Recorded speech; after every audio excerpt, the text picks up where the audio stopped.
अस्सलाम वालेकुम। तीसरा दिन है जी आप लोगों से दूर दूर होते हुए लेक्चर 43 स्टार्ट करते हैं कैफ 1 का। IS 36 के MCQs हम करेंगे, ठीक है।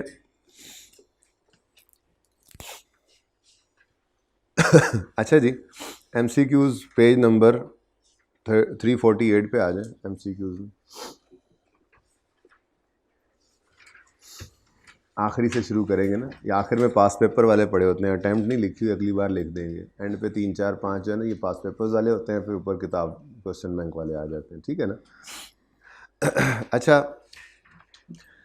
which two of the following are internal sources of assessing whether there is an indication of impairment? Indication सबसे फेवरेट जो आई कैप का MCQ रहा है इम्पेयरमेंट में से, वो इन इंडिकेटर्स वाला ही रहा है। इंटरनल कौन से हैं, एक्सटर्नल कौन से हैं, तो कुछ याद है आप लोगों को? क्या याद है आपको? एक्सटर्नल इंडिकेटर्स कौन से होते थे? कुछ याद है? कुछ याद करके बताएं। इंटरेस्ट रेट का बढ़ जाना, अच्छा, कंपेटिटर, हाँ, टेक्नोलॉजी वगैरह इस तरह के मामलात थे, ठीक है जी। कि लॉ बदल जाना और मार्केट वैल्यू एसेट की कम हो जाना। देखो ना, भूल रही हैं बातें, है ना। तो ये देखा हमने जाकर यहाँ पे करके कहीं था, हमने फटाफट कहा कि यार चलो इसको देख लेते हैं। यहाँ पे जाके देखा तो नज़र आया, oh assets value has declined, change in technology, markets, economic factors, laws and regulations, increase in market interest rate. Oh हाँ, ये भी तो था, companies net assets have higher carrying value than its market capitalization, ठीक है। फिर internal में obsolescence है या फिजिकल डैमेज है। फिर significant and adverse changes including asset becoming idle, plan to discontinue or restructure the operations to which asset belong, significant adverse changes including plans to dispose of asset before previously expected date, reassessing useful life of an asset, finite से indefinite हो गई, ठीक है जी। Evidence that assets expected economic performance is or will be worse than expected। हमने कहा यार ये बात यहाँ से तो देखने में मिल जाए ना, तो परिचयता कहाँ याद रहती हैं सारी बातें। तो उसके लिए भाई पैरा 12 है, ठीक है ना। पैरा 12 ओरिजिनल स्टैंडर्ड में है, ठीक है। अब ओरिजिनल स्टैंडर्ड आपने खोला, IS 36 उसमें ओपन कर लें, IS 36 उसमें ओपन कर लें। जिन बच्चों के पास क्लास में है अच्छी बात है, जिनके पास क्लास में नहीं है कोई मसला नहीं है। जैसे बुक के ऊपर मैंने पैरा 12 लिखा है ना, वैसे ही उन्होंने बुक के ऊपर यहाँ इंडिकेटर्स के साथ पैरा 12 लिख लेना यहाँ, और फिर घर जाके आज इसको हाईलाइट कर लेना, ठीक है। और बाकी आप ऑनलाइन वाले बच्चे तो पॉज करके पहले स्टैंडर्ड उठा लेंगे, उठा के फिर ये कंटिन्यू करेंगे लेक्चर को, ठीक है, ओके। अब ये किताब तो हमारे साथ जानी नहीं है, बातें तो यही हैं, यही बातें ज़रा मुश्किल अंग्रेज़ी में हमें स्टैंडर्ड ओरिजिनल में मिल जाएंगी। अब IS 36 impairment of assets, part A कौन से में है भाई? लाल वाले ए, पार्ट A2 में। पार्ट A1 में आपको कहा था IFRS होते हैं, A2 में IES हैं। तो आपका तो कोई IFRS है नहीं, IFRS 16 और 15 और 9 10 3 ये जाके पढ़ने हमने आगे FAR2 में। तो यहाँ पर कोई IFRS नहीं है, IES हैं आपके सिलेबस में FAR1 में। तो पार्ट A2 में लाल बुक वालों के पास ये IS 36 उनको मिलेगा, और जो छोटे वाले स्टैंडर्ड्स हैं उनमें तो 2 ही पार्ट्स हैं, आई थिंक A और B, ओके। जो मेन है सबसे बड़ा, उसके अंदर आपको ये स्टैंडर्ड्स मिल जाएंगे, ठीक है। अच्छा, अब ये स्टैंडर्ड शुरू होता है, बहुत सारी कहानियाँ इसमें होती हैं, चलाते जाते हैं हम, आगे आते हैं जी। बिल्कुल फजूल में सारी बातें चलती जा रही हैं, चलती जा रही हैं, चलती जा रही हैं। काम की चीज़ जो होगी मैं खुद रोक लूँगा, ठीक है। ये IN लिखा होता है, इंट्रोडक्शन होता है इन पैरास के अंदर, ठीक है। एक इम्पॉर्टेंट पैरा हुआ करता है स्कोप पैरा। स्कोप पैरा क्या बताया करता है कि ये स्टैंडर्ड किस किस चीज़ पे अप्लाई होगा। इसको यहाँ से पढ़ने की बजाय मैं आपको आपकी किताब से पढ़ा देता हूँ। असल में ना ये साथ साथ ये भी कंप्लीटनेस भी इंश्योर होती चली जाए ना, ठीक है। Scope of IS 36, IS 36 is not applicable to inventories, investment property, buyer at fair value, ठीक है। However, IS 36 is applicable to property, plant, equipment, investment property under cost और इंटेंजिबल एसेट्स। बात समझ आई? अब थोड़ी सी बात जो समझ नहीं आई होनी वो है ये इन्वेस्टमेंट प्रॉपर्टी फेयर वैल्यू वाली और इन्वेस्टमेंट प्रॉपर्टी कॉस्ट वाली। तो ये इंशाल्लाह नेक्स्ट टॉपिक है हमारा, वहाँ पे जाके समझ आ जाएगी, फिर ये भी काम आपका कंफर्म हो जाएगा। तो फिलहाल याद रखने की बात क्या है, IAS 16 वाले PPE पर अप्लाई होता है, IAS 36, IAS 40 की इन्वेस्टमेंट प्रॉपर्टी पे अप्लाई होता है जो कॉस्ट मॉडल पे पड़ी हो। वो कॉस्ट मॉडल वाली जो इन्वेस्टमेंट प्रॉपर्टी है ना, लैंड बिल्डिंग, 100% सेम IAS 16 जैसा PPE जैसा ही है, तो इसलिए कोई फ़र्क नहीं पड़ता, सिर्फ नाम ही बदला है, बाकी पढ़ भी लेंगे इन्वेस्टमेंट प्रॉपर्टी क्या होती है। और इंटेंजिबल एसेट्स, ऐसे एसेट्स जो नज़र नहीं आते हैं, ठीक है, ये भी आप वैसे जाकर तो पढ़ेंगे IAS 38 को FAR 2 में जाके। सबसे पहला स्टैंडर्ड यही पढ़ाया जाता है नॉर्मली वहाँ पर, ठीक है, लेकिन वहीं पे टेस्ट होता है। अच्छा खासा बड़ा सवाल इसमें से 12 से 18 नंबर का आ जाया करते हैं इंटेंजिबल में से, लेकिन यहाँ सिलेबस में नहीं है। बट इतना तो पता होना चाहिए कि कोई सॉफ्टवेयर आपके पास पड़ा है, कोई फार्मूला है, कोई डिज़ाइन है, कोई पेटेंट है, ठीक है, ये सब क्या है, इंटेंजिबल्स है। मैं अगर एग्जाम्पल्स लिखना चाहूँ, इंटेंजिबल की एग्जाम्पल्स लिखना चाहूँ तो सॉफ्टवेयर, ये सॉफ्टवेयर लिखा है मैंने, ठीक है, सॉफ्टवेयर हो गया, पेटेंट हो गया, फार्मूला हो गया, डिज़ाइन है, उसके बाद कोई और एग्जांपल आपके जहन में है तो बता दें, गुडविल तो है ही, एटसेट्रा। बाकी बहुत सारी चीज़ें होती हैं इसके अंदर और भी हैं, ठीक है ना, कस्टमर लिस्ट है, ब्रांड्स हैं, तो ये भी लिख देता हूँ, चलें, ब्रांड हो गया, गुडविल हो गई। देखें ये ऐसे एसेट्स हैं जिनसे बिज़नेस को फ़ायदा तो मिल रहा है, लेकिन वो एसेट नज़र नहीं आ रहा। बड़ी गुडविल है जी इस बंदे की, गुडविल की वजह से कई लोग आते हैं इसके पास, अच्छा गुडविल कहाँ पड़ी है दिखा दो, नज़र नहीं आएगी, ठीक है ना। बाकी ये बारीक बात है, सॉफ्टवेयर तो CD नज़र आ रही होती है भाई, CD कोई सॉफ्टवेयर नहीं है, उस CD के अंदर मौजूद जो प्रोग्राम है वो सॉफ्टवेयर है। तो खैर ये बहस कहाँ जाके करनी है आपने, FAR 2 में, ठीक है ना। तो ये इसके साथ मैं FAR 2 लिख रहा हूँ,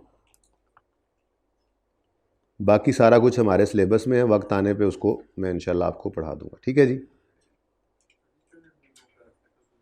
जी मैं करवाने लगा हूँ, मैं ज़रा थोड़ा सा स्कोप पैरा की तरफ आ गया था कि देखो यहाँ पर अब स्कोप में क्या आया जी, इन्वेंट्रीज और investment property at fair value पर ये स्टैंडर्ड अप्लाई नहीं होता, ठीक है। इन्वेंट्रीज को इंश्योर करना कि वो सही वैल्यू पे पड़ी हैं, IAS 2 खुद अपने पास, उसके पास मॉडल है, वहाँ इंश्योर कर लेता है। इन्वेस्टमेंट प्रॉपर्टी फेयर वैल्यू वाली भी फेयर वैल्यू पे पड़ी होती है, तो उन पे नहीं लगता। तो IAS 16 PPE पे, इन्वेस्टमेंट प्रॉपर्टी कॉस्ट मॉडल वाली पे, और इन्वेंट्री पे नहीं लगता ना भाई, और तीसरा इंटेंजिबल एसेट्स पे, ठीक है। अच्छा अब इस स्कोप पैरा के अंदर आप देखें तो ये लिख रहा है, this standard shall be applied in accounting for impairment of all assets other than, जरा मुश्किल अंग्रेजी होती है, अदर देन इन्वेंट्रीज, ठीक है जी। उसके बाद investment property that are measured at fair value, उसके बाद नॉन करंट एसेट्स, ये भी रहने दो, ठीक है जी। तो जिन पे नहीं लगता इन्वेंट्रीज और इन्वेस्टमेंट एंड फेयर वैल्यू, ये मैंने 2 निकाल लिए, ये आपके काम के थे। अब बाकी सारे के सारे जो हैं वो आपके काम के नहीं हैं। कॉन्ट्रैक्ट एसेट ये IFRS 15 रेवेन्यू का स्टैंडर्ड है, डेफर्ड टैक्स IAS 12, ये दोनों टॉपिक्स आगे पढ़ने हैं, ये तो आपने आगे ही तो फाइनल में जाके पढ़ना है, एम्प्लॉय बेनिफिट का। फिर फाइनेंशियल एसेट्स IFRS 9 FAR 2 में पढ़ना है, बायोलॉजिकल एसेट IAS 41 FAR 2 में पढ़ना है। उसके बाद ये तो नहीं है, फाइनल में है। फिर नॉन करंट एसेट्स क्लास, ये भी फाइनल के अंदर है। तो इसलिए स्टैंडर्ड तो पूरे का पूरा होता है, इसलिए मैं स्कोप पैरा यहाँ से आपको हाईलाइट नहीं करवाया वो, ठीक है ना। स्कोप पैरा हाईलाइट यहाँ से करने की ज़रूरत नहीं है, हमने सिर्फ क्या करना है, सिर्फ यहाँ से मैंने आपको पढ़ा हाईलाइट कर दिया था, कोई बात नहीं, खैर खीर अच्छी बात है। अगर किसी ने कर लिए तो ये 2 ही करने थे, ठीक है। Does not apply to inventories and investment property at fair value, आपके स्कोप के अंदर रहते हुए बस IAS 38 इन पे अप्लाई नहीं होता। फिर किन पे अप्लाई होता है, PPE पे, इन्वेस्टमेंट प्रॉपर्टी एट कॉस्ट पे, और इंटेंजिबल, ठीक हो गया। अच्छा चलो, अच्छा बात तो चली थी कहाँ से, मैं इंडिकेटर्स की तरफ जा रहा था, ठीक है ना। तो मैंने वैसे ज़रा दिखाना शुरू किया तो बात जज्बाती हो गया मैं ज़रा, इसमें फिर डेफिनेशंस आ रही हैं। बल्कि यूँ करते हैं, पहले इस पैराज, इनके पैराज को जल्दी जल्दी हाईलाइट कर लेते हैं। चलो जी, पैरा 6 है डेफिनेशंस का। डेफिनेशंस में आ जाए। सबसे पहले कैरिंग अमाउंट की डेफिनेशन को हाईलाइट कर लें, कॉस्ट ऑफ डिस्पोजल की डेफिनेशन को हाईलाइट कर लें। देखते जाना, ठीक है जी। पैरा 6 के अंदर ये डेफिनेशंस हैं। उसके बाद आगे आए, इम्पेयरमेंट लॉस क्या होता है इसकी डेफिनेशन हाईलाइट कर दें, रिकवरेबल अमाउंट क्या होती है, बस ये 4 हाईलाइट कर लें। इतना टाइम नहीं है मेरे पास आज, मैंने काम काफ़ी करना है। कैरिंग अमाउंट की डेफिनेशन हाईलाइट की, कॉस्ट ऑफ डिस्पोजल की, तुम्हारे पास स्टैंडर्ड है। उसके बाद आगे आए इम्पेयरमेंट लॉस की और रिकवरेबल अमाउंट की। वैसे ज़रा मेरा दिल कर रहा है मैं आपको ये भी पढ़ा दूं। कॉस्ट ऑफ डिस्पोजल क्या होती है, ज़रा पढ़ें। कॉस्ट ऑफ डिस्पोजल क्या होती है? Are incremental cost directly attributable to disposal of an asset. ये चूँकि आपके सिलेबस में नहीं है, काटने की ज़रूरत नहीं है, क्योंकि आगे जाकर बड़े होकर ये आ ही जाना है। Cash generating unit is out of syllabus for Kaif 1, ठीक है ना। ये फिर फाइनल में जाके पढ़ेंगे कैश जनरेटिंग यूनिट क्या होता है। फिलहाल मैंने इसको इसलिए, आपने काटना नहीं है, मैंने सिर्फ हाईलाइट नहीं किया हुआ, ठीक है ना। तो cost of disposal are incremental cost directly attributable to disposal of asset excluding finance cost and income tax, ठीक है। अच्छा आगे चलते हैं। उसके बाद आगे चलते हैं, 7 को छोड़ें, 8 को छोड़ें, 9 पे आ जाएं। पैरा 9 हाईलाइट कर लें। पैरा 9 में क्या कहते हैं जी पढ़ते भी जाए ना साथ साथ। Para 9, an entity shall assess at each reporting period whether there is any indication that an asset may be impaired. If any such indication exists, entity shall estimate recoverable amount of the asset, ठीक है। हर year and पे assess कब करना है जी? हर year and पे, कि कोई indication तो नहीं है, ठीक है ना। हर ईयर एंड पर इम्पेयर नहीं करना, इम्पेयरमेंट टेस्ट भी हर ईयर एंड पे नहीं लगाना, लेकिन असेस ज़रूर करना है, कोई इंडिकेशन तो नहीं है हर ईयर एंड पे, ठीक है। अच्छा जी, अब यहाँ पे आते हैं, तो वो चीज़ें आ गई जिसके लिए मैं चला था। देखें ये पैरा इतना कुछ ज़्यादा इस्तेमाल होना है आपका MCQs के अंदर कि मैं बार बार इसको अभी ओपन करूँगा आके जब MCQs करवा रहा हूँ। अब नहीं याद रहता बंदे को, आपको याद है मत खोलें स्टैंडर्ड, नहीं याद है, थोड़ा कन्फ्यूजन हो रहा है, तो 1-2 नंबर के लिए आपके पास IS 36 का टैग लगा होगा। IS 36 ओपन करोगे, आपको पता है 12वां पैरा जो है उसके अंदर इंडिकेशंस हाईलाइट किए हुए हैं, सिर्फ सामने खोल के रखने की देर। तो MCQs हैं कि या 2 नंबर के, वो आपके आराम से हो जाएंगे। ऐसे ही हर टॉपिक के अंदर ये हेल्प करता है। अभी आप देखेंगे आज मैंने MCQs करवाना है, स्टैंडर्ड्स को ओपन करके करवाने हैं जितने हो सके, ताकि थोड़ी सी अहमियत का एहसास हो। याद है, मैं आपकी बात करूँ, फाइनल के अंदर शायद मैंने खोला ही नहीं था स्टैंडर्ड्स को, जाके नहीं ज़रूरत पड़ी थी, याद था सारा कुछ, चलता गया। लेकिन अगर पढ़ जाती तो होते ही ना, लेके ना जाते। बच्चे कहते हैं जी टाइम नहीं मिलता खोलने का, तो भाई ना खोलना यार, नहीं टाइम मिला ना खोलो, पर्चा हो गया पास, ठीक है कर गए, मतलब साथ लेके जाने में ऐसी क्या तकलीफ है। हेल्प मिल ज़रूर जाती है कभी कभार, ठीक है ना, तो वो कभी कभार वाला चांस भी नहीं लेना, और इसीलिए मैं पैराज हाईलाइट आज मैं MCQs करवाई इस तरह से रहा हूँ, ठीक है ना। अच्छा अब पढ़ो क्या लिखा हुआ है, इंडिकेशंस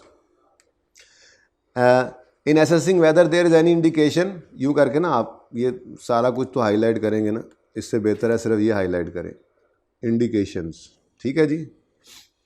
ओके, अंडरलाइन भी कर सकते हैं ना आप। Indication that in assessing whether there is any indication that an entity that an asset may be impaired, an entity shall consider as a minimum following indications, ठीक है। फॉलोइंग पहले कौन से आ रहे हैं जी? एक्सटर्नल सोर्सेज, सब कुछ स्टैंडर्ड में लिखा हुआ है। फिर क्या आ रहे हैं जी? Internal source.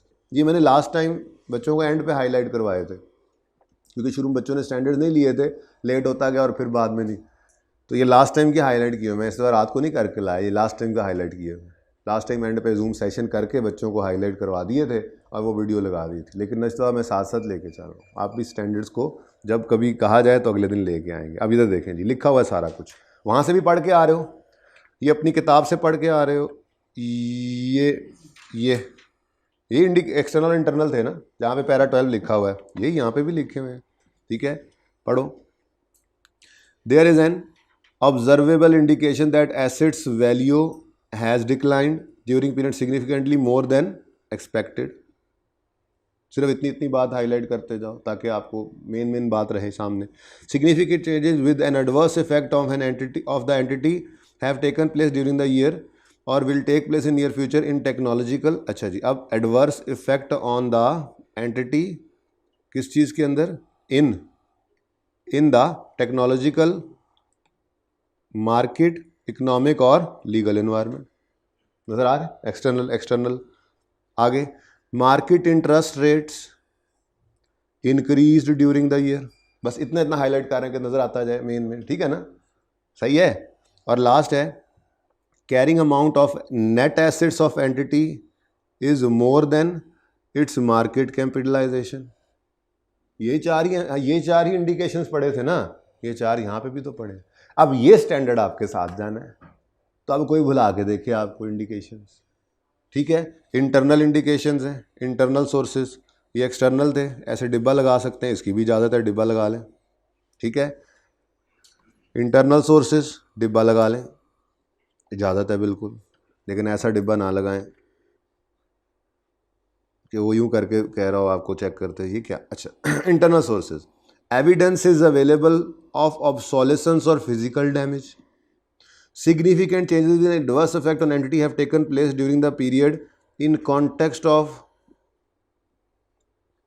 in the extent to which or manner in which an asset is used or expected to be used। मेरे ख्याल में ना इसको अभी ना हाईलाइट करें, जब मैं कर लूँ बात पूरी तब हाईलाइट करते जाओ। और मैं ये कह रहा हूँ बेहतर ये है कि सिर्फ इस लाल वाली लाइन को हाईलाइट करो, और बेहतर नहीं हो जाएगा? पढ़ना पड़े तो बाकी पढ़ लें, क्या ख्याल है? इसलिए मैं लाल लाइन से हाईलाइट कर रहा हूँ। Significant changes with an adverse effect on entity have taken place during the period. These changes include asset becoming idle, plans to discontinue, restructure। अब देखो काम की बात ये पड़ी थी, हैं significant adverse changes जो कि affect करेंगी एंटिटी को। These changes include asset becoming idle, ये internal sources हैं। Plans to discontinue or restructure the operations to which asset belongs, plan to dispose of asset before the previously expected date, reassessing the useful life of an asset as finite rather than indefinite। अभी पढ़ के आ रहे हैं सारी बातें, ठीक है? अब इसमें से आपने क्या किया जी? आइडल को अंडरलाइन किया, प्लान टू डिसकंटिन्यू और restructure the operations to which asset belongs, plan to dispose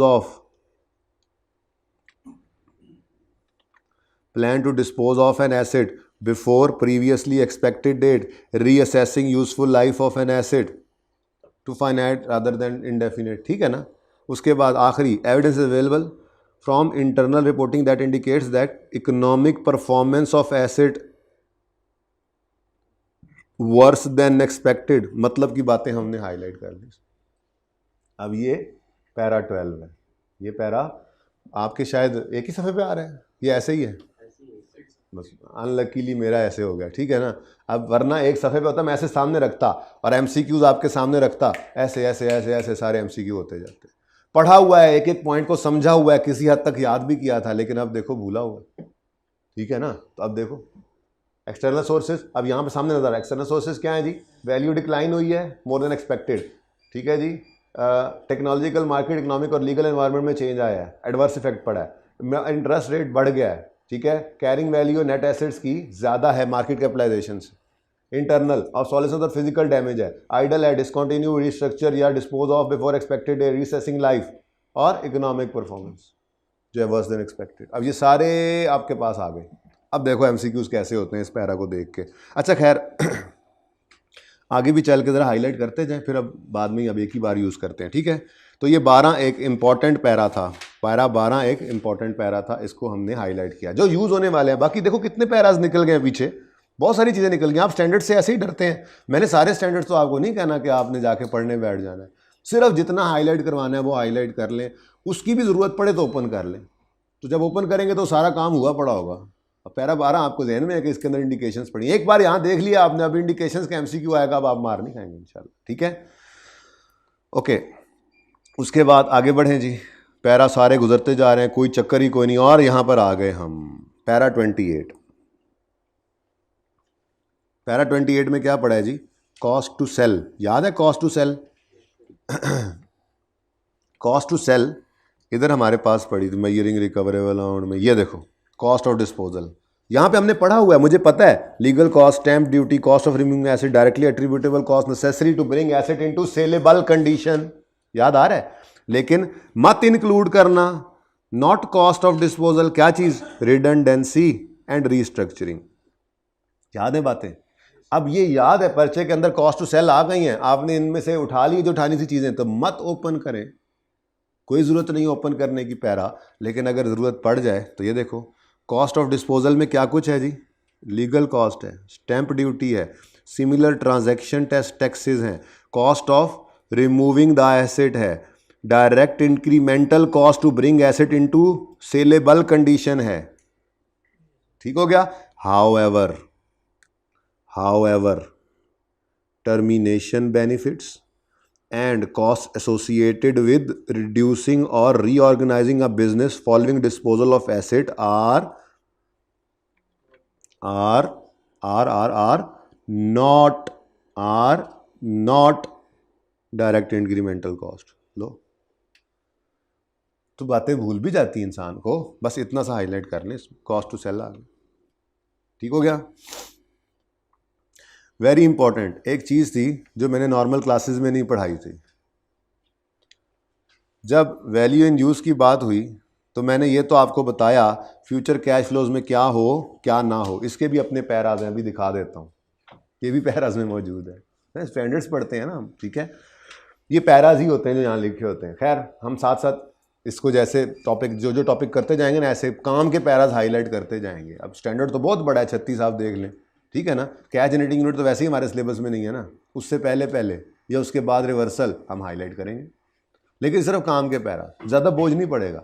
और बोझ सिर्फ अभी पढ़ते पढ़ते हैं, आपने बस स्टिकी नोट लग गया जिसके अंदर यूँ लिखा होगा IS-36 सबसे पहले, फिर स्टिकी नोट लगा हुआ है पैरा 12, या छोटा सा लिखा होगा आपने इंडिकेटर्स लिख सकते हैं, फिर आगे लिखा होगा कैश फ्लोज, पता होगा इंक्लूड एक्सक्लूड की बात हो रही है, तो ऐसे मेन डिस्क्लोजर्स ऐसे, तो ये स्टिकी नोट्स लग जाएंगे, बस कोई टाइम नहीं लगता, कोई चीज़ 2-3 नंबर की हेल्प चाहिए मिल जाएगी इंशाल्लाह। लेकिन ज़रूरी नहीं है कि खोलना पड़े, पर खोलना पड़े तो पता तो हो कि क्या चल रहा है, ठीक है? अच्छा, अब ये देखो जी, value in use of an asset shall reflect following elements in its calculation. ये मैंने आपको नहीं पढ़ाया था, मैंने आपको इंक्लूड एक्सक्लूड वाला उस हैंडआउट के अंदर दे दिया था जो मैंने किताब में ये रखा हुआ था, लेकिन उस वक्त इसको इसलिए नहीं छेड़ा कि ये ज़रा ऐसे ही सारा IS-36 कर लिया हमने, पास पेपर भी कर डाले, सब कुछ आता है हमें, ठीक है ना? लेकिन ये एक छोटी सी चीज़ जो है ये हमने नहीं पढ़ी थी, क्योंकि न्यूमेरिकली कोई ज़रूरत नहीं थी इसको पढ़ने की, लेकिन अब एक बार पढ़ लेते हैं, थ्योरेटिकली काम आ सकती है। तो पैरा 30 के अंदर लिखा हुआ है ये सब कुछ, क्या कहते हैं जी, वैल्यू इन यूज़ में ये सारी चीज़ें नज़र आनी चाहिए, यानी वैल्यू इन यूज़ रिफ्लेक्ट करे, क्या रिफ्लेक्ट करे जी? Estimate of future cash flows from asset, हमने कहा अच्छा जी, और कहते हैं जी expectations about possible variations in the amount और timing of those future cash flows, ने कहा अच्छा जी, और ने कहा जी time value of money represented by current market risk free rate, मैंने कहा अच्छा, और जी मैंने कहा जी price for bearing the uncertainty inherent in the asset, मैंने कहा अच्छा जी, और भी कुछ है? मैंने कहा और अदर फैक्टर्स हैं such as illiquidity, market participants would reflect in pricing of future cash flows entity expect to derive from, बस काफ़ी है, ठीक है? अब इधर देखो, ये पैरा 30 के अंदर कर लेते हैं, किताब में करने की पढ़ाना होता समझाना होता उस वक्त करता, अब सिर्फ हाईलाइट करना है कि कहीं किसी आ सकती है ये चीज़ MCQs में, जो चीज़ MCQs में आने जोगी होगी उसको हाईलाइट कर लेंगे, ठीक है ना? तो MCQs में आ सकता है वैल्यू इन यूज़ यहाँ पे शुरू होती है, वो कहते हैं जी following elements should be reflected, जितना अंडरलाइन करूँ ना सिर्फ वो करते हैं आप हाईलाइट, ठीक है?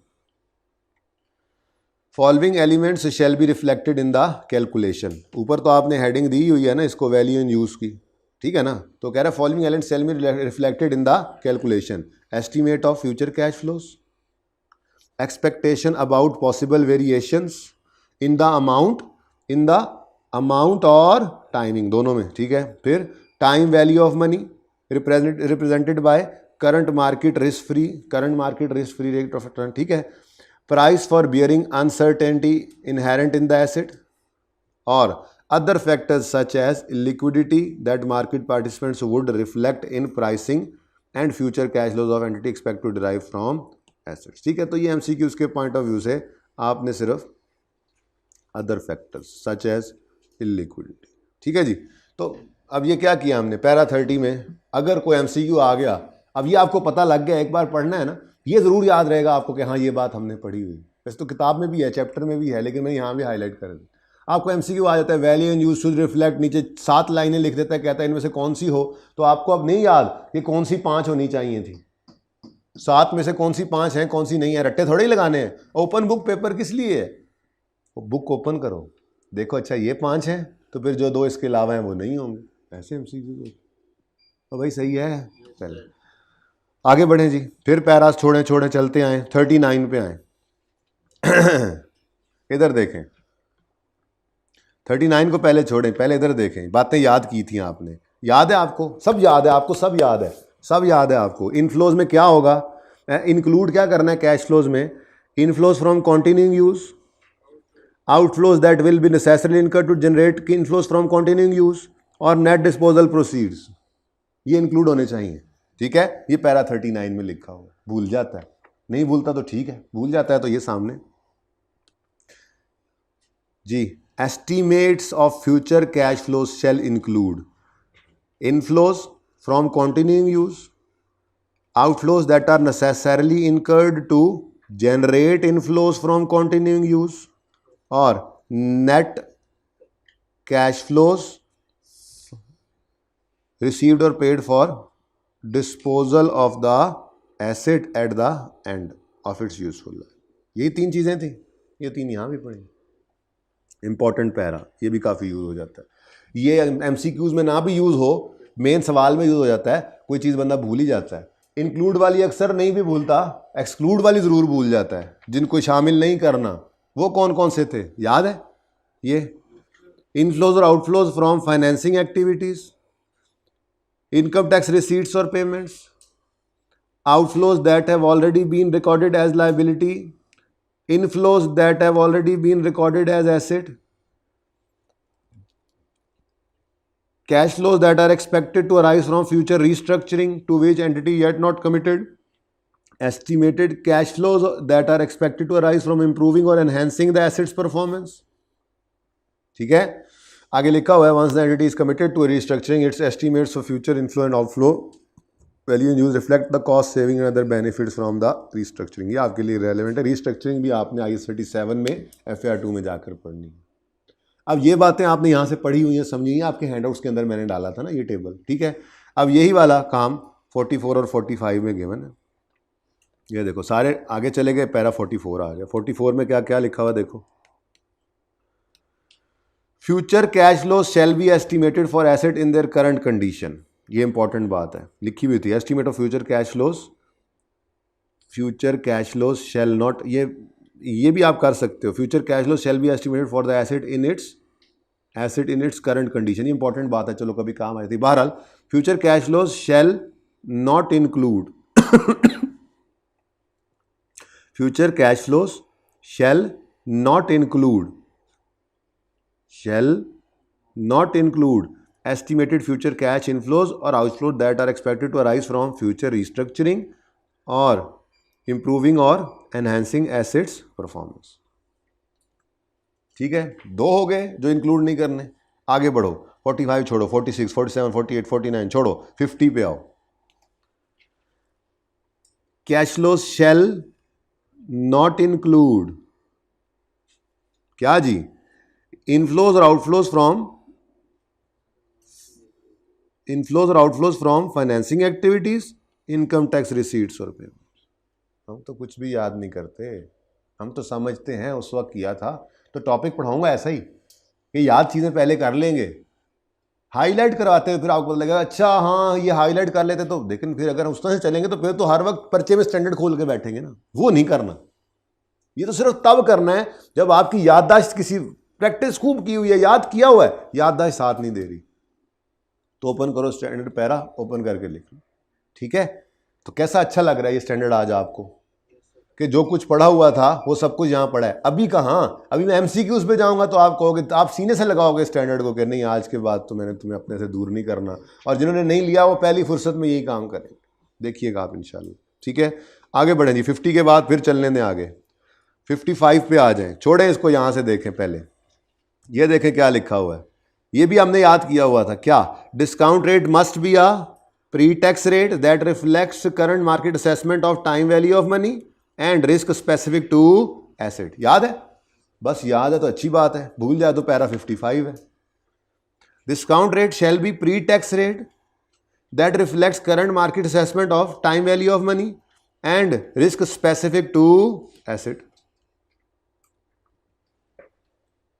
तो ठीक है, तो क्या लगता है आपको, रिप्रोड्यूस करवाएगा अब आपसे, कह देगा इंडिकेटर्स लिख के दो, वो कहानी नहीं रही। अब एप्लीकेशन आती है, लेकिन एमसीक्यूज में आ जाते हैं और पता भी होना चाहिए कि स्टैंडर्ड कैसे यूज करते हैं। ठीक है, डन जी।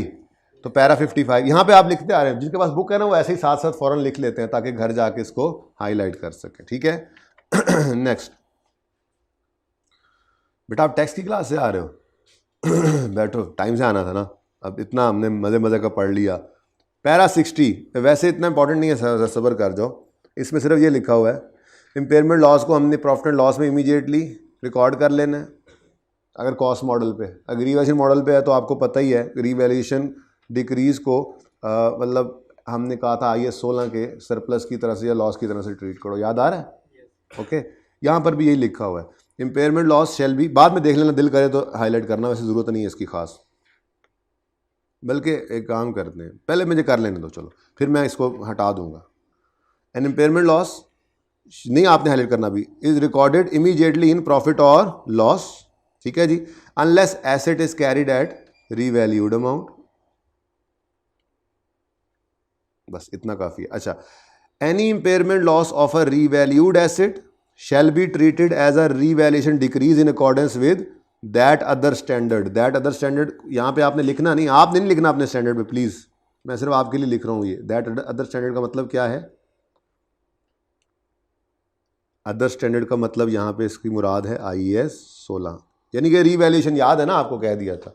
तो अगर करना चाहो तो इतना हाईलाइट कर लो, वैसे ये लीस्ट इंपॉर्टेंट है, आपको पता है ये ट्रीटमेंट है जो आपने करना है, ये यहाँ से आके नहीं समझना, इसलिए इसको हाईलाइट ना भी करें तो मेरे ख्याल में ना करें हाईलाइट, बस आपको दिखा दिया मैंने। आगे बढ़े, ये इंपॉर्टेंट पैरा है। After recording of an impairment loss, depreciation charge for the year shall be adjusted in future years to allocate asset's revised carrying amount less its residual value of any on a systematic basis over remaining life. Depreciation निकालने का formula भी पड़ा हुआ है, याद है, impairment हो जाने के बाद रिवाइज बुक वैल्यू को रिमेनिंग लाइफ पे डेप्रिशिएट करते थे, याद है। ठीक है, ये कहाँ लिखा हुआ है हमने, किताब में भी है, किताब में सब कुछ होता है, किताब में सब कुछ होता है, थोड़ा आगे पीछे होता है पर होता है।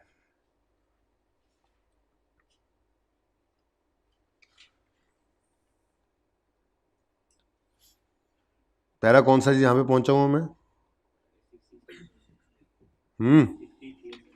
ये देखो सिर्फ 63 नहीं, 121 भी मैंने इसमें कवर किया हुआ। 63 में वो कहता है इम्पेयरमेंट लॉस आ जाने के बाद रिवाइज बुक वैल्यू को देखो, बाद में रिकवरेबल अमाउंट जो ये रिवाइज बुक वैल्यू होती है, ठीक है, उसको रिमेनिंग लाइफ पे डेप्रिशिएट करना है। और अगर रिवर्सल ऑफ इम्पेयरमेंट आए तो उसके बाद भी जो रिवाइज बुक वैल्यू है उसको रिमेनिंग लाइफ पे करते हैं, यही सीखा था ना। ये दो अलग अलग पैराज में यहाँ पे मैंने इकट्ठा लिख दिया था, मैंने यहाँ लिखा after recording of an impairment loss और reversal of impairment loss the depreciation charge for the year shall be adjusted in future years to allocate assets revise carrying amount less its residual value on a systematic basis over its remaining life, यहाँ पे लिखा हुआ था। अच्छा, इसका मतलब ये नहीं है कि अब आप घर पे इसको पढ़ेंगे नहीं, ये मैं अपनी तरफ से ख़त्म करता जा रहा हूँ, ठीक है। ये डेफिनेशंस आपने पढ़ लेनी है, ये एग्जांपल्स सारी आपका होमवर्क हैं, कल मैंने चेक करना है, ये सब कुछ एक बार देख लें आप, कुछ रह ना जाए, ठीक है।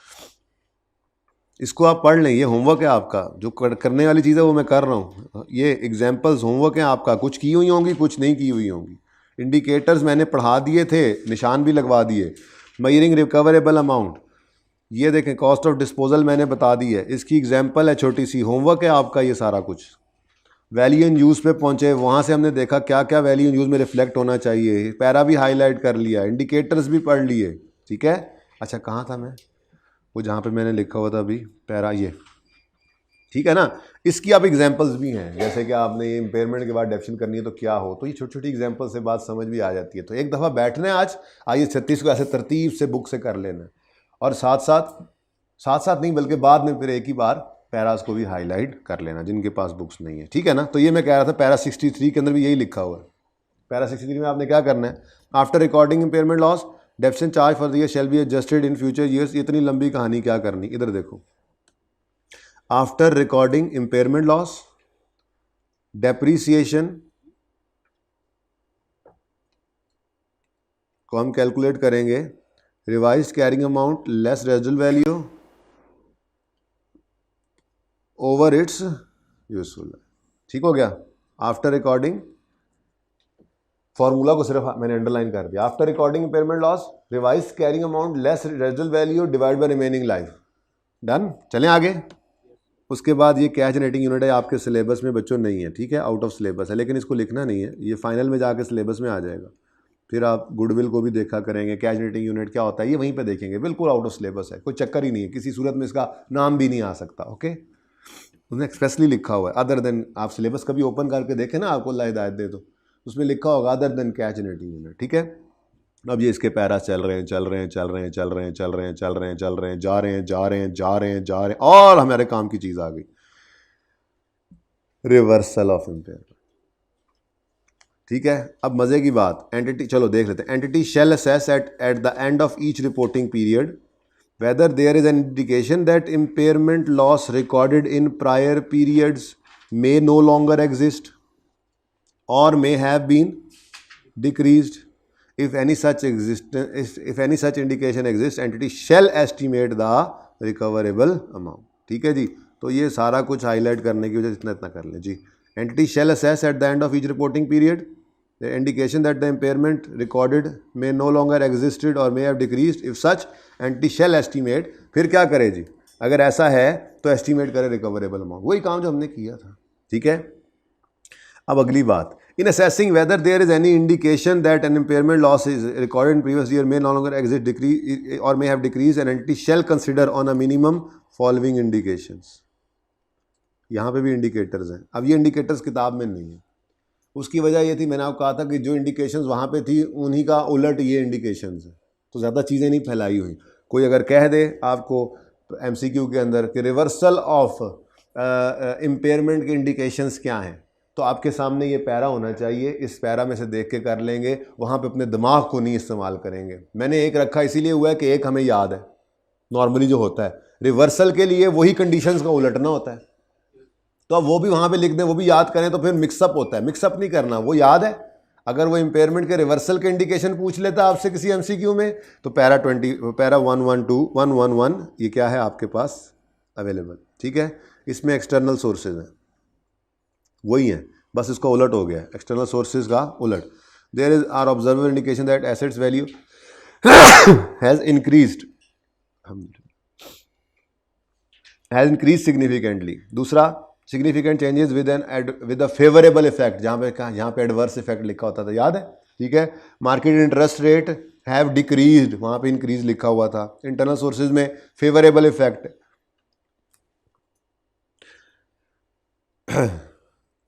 तो एविडेंस अवेलेबल है कि एसेट की परफॉर्मेंस बेटर हुई है देन एक्सपेक्टेड, बिल्कुल उसके उलट काम चल रहा है, ठीक है ना। तो इसलिए मैं इनको कह रहा हूँ कि हाईलाइट ज़रूर कर लें, ठीक है ना। और हाईलाइट भी क्या करें, सिर्फ इतनी बात जहाँ से आपको कहीं ज़रूरत पड़े तो आप उसको यूज़ कर सकें। जैसे मैंने यहाँ पर लिखा, there are observable indication that assets value has increased significantly, ये बढ़ना अच्छी बात होती है। Significant changes with a favourable effect on entity taken place और will take place in future in technological, market, economic और लीगल एनवायरनमेंट। पहले वहाँ पे क्या था, एडवर्स इफेक्ट, याद आ रहा है। फिर मार्केट इंटरेस्ट रेट और other market rate of return have decreased during the period, वो पहले वहाँ पे क्या था, इंक्रीज्ड, ठीक है जी। उसके बाद significant changes with a favourable effect on entity have taken place during the period, कहाँ किस चीज़ में, एसेट यूज एक्सपेक्टेड, ये देखो, and the entity have taken place during the period or are expected to take place in near future in context to which or manner in which the asset is used or expected to be used. These changes include cost incurred during the period to improve or enhance the asset performance or restructure the operation. अगर ऐसे काम हुए हैं तो favourable, मतलब जो चीज़ें favourable होती जा रही हैं। Evidence is available from internal reporting indicates that economic performance of asset is better than expected, वहाँ पे था वर्स देन एक्सपेक्टेड। तो बस इस तरह से आपने इनको हाईलाइट कर लेना है, मे बी यूज हो जाए, ठीक है ना। तो सिर्फ इतनी सी चीज़ हाईलाइट करें।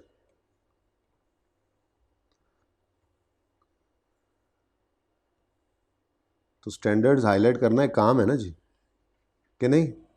ऐसे ही है, बस फ़ायदा है, ठीक है जी। तो 110 और 111 ये हाईलाइट कर लिया हमने। उसके बाद रिवर्सल ऑफ इम्पेयरमेंट लॉस में हमने कुछ पढ़ा था। हमने कहा था जी अगर कॉस्ट मॉडल हो तो आपने इतना नहीं बढ़ाना एसिड की रिकवरेबल अमाउंट को, सिर्फ उस हद तक लेके जाना है कि had there be no impairment, जितनी कॉस्ट डिप्रिशिएट होकर बुक वैल्यू बनी होती। ये बात यहाँ पे लिखी हुई है। इंक्रीज्ड, चल जाए यार, increased carrying amount of an asset attributable to a reversal of impairment loss shall not exceed the carrying amount that would have been determined had no impairment loss been recorded for the asset in past years। बस इतनी सी बात ये आपको मैंने formula में लिखाई थी, ठीक है ना। इंक्रीज्ड कैरिंग अमाउंट यानी revised book value shall not exceed carrying amount that would have been determined had no impairment loss been recorded, ठीक है। उसके बाद पैरा 119 में लिखा हुआ है रीवैल्यूएशन मॉडल वाले एसेट के बारे में। क्या लिखते हैं जी? A reversal of impairment loss of an asset shall be recorded immediately in profit and loss, दोनों के बारे में लिखा है। Unless carried at revalued amount in accordance with another IFRS यानी 16, any reversal of an impairment loss of revalued asset shall be treated as revaluation increase. Same वही बातें हैं, सेम वही बातें हैं। आपको पता है रिवर्सल की क्या जी ट्रीटमेंट है? Reversal of impairment loss, reversal of impairment loss, इसको आपने ना छुपाना है, वैसे काटना नहीं है। गुडविल हमारे नहीं ना स्कोप में, गुडविल तो कैश जनरेटिंग यूनिट के साथ जाके उसकी अकाउंटिंग आती है गुडविल की, ठीक है ना, उसकी इम्पेयरमेंट होती है, लेकिन वो अभी आपके सिलेबस में। A reversal of impairment loss for an asset shall be recorded immediately in profit और लॉस, ठीक है जी। Unless asset is carried at revalued mode, इसको मैं अलग बनाता हूँ, मैं यूँ कहता हूँ अगर asset is, unless asset is carried at revalued amount, ठीक है जी, बल्कि यूं कर लें, any reversal of impairment loss of a revalued asset shall be treated as revaluation increase in accordance with that other IFRS। वो जहाँ पे मैंने वो ब्रैकेट में IAS 16 लिखा था ना, कहा था आप ना लिखना इम्पेयरमेंट में, वहाँ पे भी ऐसे ही निशान लगा सकते हैं आप। कौन सा पैरा था पता नहीं, देखो कितने पैराज में से थोड़ा सा तो हमने निशान लगाया। बता सकते हैं मुझे कोई बच्चा इम्पेयरमेंट के पैराज कौन से थे? इम्पेयरमेंट ये मैं खुद बता देता हूँ, ये देखें जी, ऐसे करके मैंने कहा इसको भी निशान लगा लो। जहाँ मैंने लिखा था ना accordance with that other standard IAS 16 मत लिखो, लेकिन ये तो पता लग गया कि IAS 16 पढ़ा हुआ मेरी नज़र पड़ गई, तो मैं यूँ निशान तो लगा सकता हूँ, इसकी तो इजाज़त है, ठीक है ना, सही है। इम्पेयरमेंट लॉस को प्रॉफिट लॉस में भेज दो, लेकिन अगर इम्पेयरमेंट लॉस रीवैल्यूड एसेट से रिलेट करता है तो उसको IAS 16 की तरह से रीवैल्यूएशन लॉस समझो। यही बोला था। कौन से पैरा में थे? घड़ी यार बूम बूम बूम है, हैं? अभी भी दूर है, अभी दूर है, अभी भी दूर है, यहां पहुंच गए जी। Reversal of impairment loss is recorded immediately in profit and loss, और any reversal of impairment loss of a revalued asset shall be treated as revaluation increase in accordance with IAS 16। कहानी खत्म। Para 119 is also very important, लेकिन इसको भी खोलने की जरूरत नहीं पड़ेगी आपको, ये ट्रीटमेंट आपको आता है। तो ज़्यादा इंपॉर्टेंट वही हैं जो MCQs में यूज़ होने हैं। जो अभी तक कौन कौन से निकले हैं, मेन वाले जो हैं वो क्या क्या कैश फ्लो में इंक्लूड होना चाहिए, क्या नहीं होना चाहिए। दूसरा इंडिकेशंस वाला, ये सबसे अहम पैराज अभी तक निकले हैं, ठीक है। बाकी भी हमने छोटे मोटे कर लिए हैं highlight. After reversal of impairment, ये मैंने पहले ही आपको दिखा दिया था 121। After reversal of impairment, after reversal of impairment loss, depreciation कैसे निकलेगी? Revised carrying amount less its residual value over its remaining life, ये भी सिखाया हुआ आपको, ये मैंने वहाँ पे आपकी बुक के ऊपर दोनों को इकट्ठा लिख दिया हुआ है, ठीक है ना। तो after reversal of impairment loss depreciation निकाली जाएगी, revise carrying amount less residual value over its remaining life. 121 को भी कैश रेटिंग यूनिट तो है नहीं हमारा। अब डिस्क्लोजर्स जो हैं ये मैंने आईकैप को आज ईमेल करनी है कि डिस्क्लोजर्स आपने अपनी किताब में नहीं दिए हुए ना, किसी सवाल में कोई बात की हुई है, थोड़ी बहुत बात करनी है नहीं करनी है मैं कंफर्म कर लूँगा। वैसे मैंने डिस्क्लोजर्स को हाईलाइट किया हुआ है, काम के 2-4 डिस्क्लोजर्स जो हैं, ठीक है बस, लेकिन आपने फ़िलहाल इससे आगे नहीं करना, ठीक है ना जी। ये सिर्फ 2-3 जगहों 2-3 डिस्क्लोजर मैंने हाईलाइट किए थे, लेकिन फिर देख लेते हैं। ओके, तो पैरा 121 तक आपने इसको हाईलाइट कर लिया, डन हो गया। अब शुरू करते हैं एमसीक्यूज़, देखते हैं कितनी हेल्प मिली हमें इस हाईलाइट करने से। शुरू करें जी, करें। ओ यार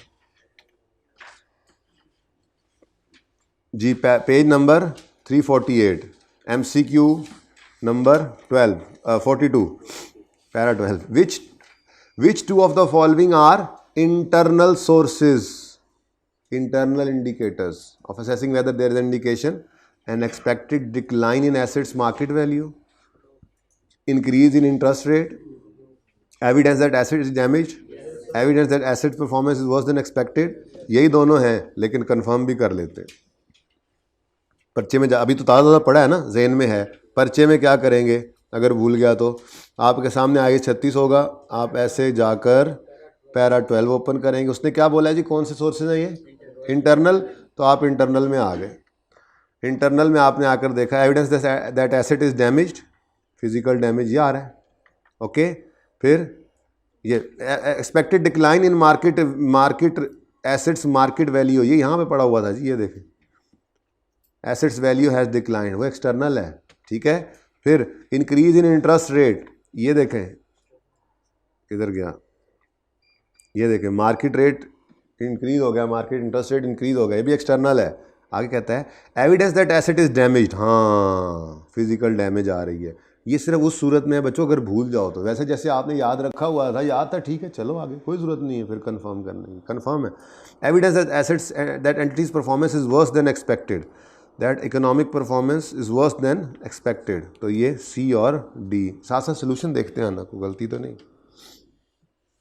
सोल्यूशन देखते आना साथ साथ, आखिरी था, सी और डी है जी, डन है। चलें आगे, चलो नेक्स्ट।